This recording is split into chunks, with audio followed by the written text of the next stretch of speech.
Welcome to the Volunteer RadioNet podcast. You know, when a disaster hits, our modern, connected world can go completely dark in a heartbeat. But behind the scenes, there's this little-known group of incredibly skilled volunteers working to bring clarity out of that chaos. Today, we're going to pull back the curtain on the hidden world of emergency communications. Okay, so here's our game plan. We'll kick things off by talking about what happens when all the lines go dead, and we'll introduce you to a new kind of volunteer who's stepping up to fill that gap. Then we're going to get into the really fascinating stuff, their process. We're talking about the hunt for what they call ground truth, how they basically become an information traffic cop, and ultimately how they turn all that raw noise into a decision that can save a life. All right, so I want you to just imagine for a second. A major hurricane makes landfall, or a flood sweeps through, or maybe a massive power outage takes out the whole grid. And just like that, everything we rely on, cell towers, the internet, even official radio systems, they're all overwhelmed, damaged, or just gone. It's a genuinely terrifying thought, isn't it? Because that steady flow of reliable information, well, that's the absolute lifeblood of any emergency response. Without it, how do you coordinate a rescue? How do you deploy resources? How do you get help to the people who need it most? And this quote right here just hits the nail on the head. Without that clear information, even our most highly trained, most skilled first responders are essentially operating in the dark. Experts actually have a name for this. They call it the fog of crisis. And it's a situation where effectiveness just plummets because no one knows what's really happening, sometimes just a few blocks away. So who on earth steps into that communications void? Well, the answer might actually surprise you. We are not talking about a hobbyist tinkering with a radio in their basement. We're talking about a completely new breed of highly trained professional volunteer.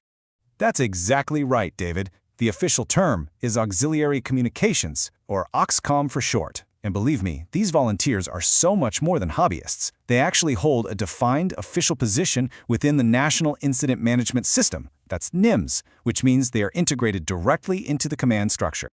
Yeah, and you can really see that incredible shift right here. The old model, it was more about informal volunteers kind of waiting around for that big black sky event to happen. But this new OXCON model, it's all about professional, highly trained individuals who are fully integrated and ready to serve an agency's needs anytime, anywhere. Exactly. And we're not just talking about some weekend workshop here. To become an OXCOM volunteer, you have to complete some pretty extensive FEMA training on the Incident Command System, plus a 20-hour course that's specific to the communications role. This makes sure that everyone is speaking the same language as the agencies they're there to support. Now, here is where things get really fascinating, I think. Their most critical job isn't just sending messages back and forth. It's actually listening, verifying, and establishing what the pros call ground truth. In the absolute chaos of a crisis, finding out what is actually happening on the ground is, well, it's everything. And that hunt for ground truth is a really disciplined process. It's not guesswork. They evaluate their source, they look for corroboration from another independent source, and they check if a report is even plausible or timely. And here's the crucial part. Rumors get logged so people are aware of them, but they are never forwarded as fact. That discipline is what stops dangerous misinformation dead in its tracks. And this is exactly why that structured reporting is so important. I mean, think about it. A vague comment like, "There's a lot of damage downtown." It's completely useless to a decision maker. It actually just creates more confusion and more questions. So, to get around that problem, they use specific tools. And one of the most important ones is the SALUTE report.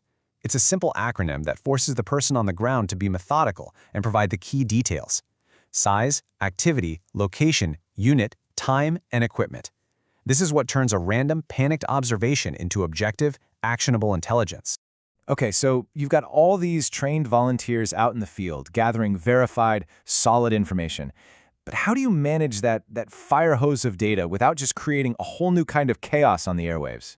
Well, you need a traffic cop, right?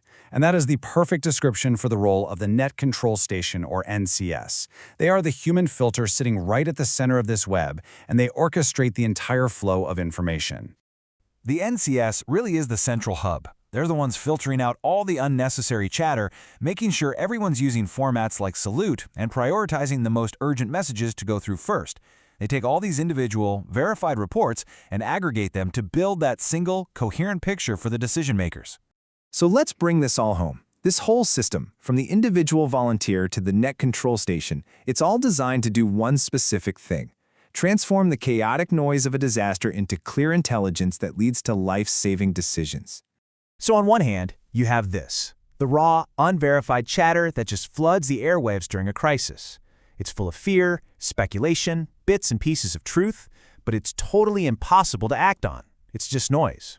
And then, after it goes through that whole process, you get this, a clean, structured, verified message. It's timely, it's been corroborated, it's plausible. This isn't noise anymore, this is intelligence. Now that is something a leader can act on. And that, right there, is the ground truth. It's the reliable intelligence that leaders use to make those critical, tough decisions, rerouting first responders, evacuating a neighborhood, or getting supplies exactly where they're needed most. This is where the whole system really proves its incredible value. You know, it really leaves you with a final thought. The work these volunteers do in these incredibly extreme circumstances, it really shines a light on a skill that, frankly, we all need. In an age that is just saturated with misinformation, maybe the discipline of learning how to verify, how to find what's real, maybe that's the most vital skill of all.